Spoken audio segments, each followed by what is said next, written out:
राष्ट्रीय शिक्षण धोरणातून सक्षम आणि सृजनशील भारत घडेल असं उच्च आणि तंत्रशिक्षण मंत्री चंद्रकांत पाटील यांनी म्हटलं। अनेक महान व्यक्तींनी मुंबई विद्यापीठातून शिक्षण घेतलंय, तेव्हा पदवीधरांनी देशाच्या प्रगतीत मोलाचं योगदान द्यावं असंही ते म्हणाले।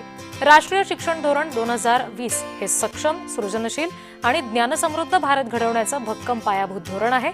त्यामुळे विद्यार्थ्यांना उद्योजकतेची प्रेरणा मिळेल आणि देशाच्या सर्वांगीण विकासात ते सक्रिय सहभागी राहतील असंही मुंबई विद्यापीठाचा वार्षिक दीक्षांत समारंभ पार पडत असताना चंद्रकांत पाटील यांनी वक्तव्य केलंय। हे दृश्य आपण त्यावेळी पाहतोय। दीक्षांत समारंभासाठी चंद्रकांत पाटील उपस्थित होते आणि त्यावेळी त्यांनी सगळ्या पदवीधरांना हे आवाहन केलेलं आहे, देशासाठी मोलाचं योगदान द्यावं असं आवाहन पदवीधरांना चंद्रकांत पाटील यांनी केलं। राष्ट्रीय शिक्षण धोरणासंदर्भात सुद्धा चंद्रकांत पाटील यांनी वक्तव्य केलेलं आहे। सृजनशील भारत त्यातून घडेल असं चंद्रकांत पाटील म्हणाले।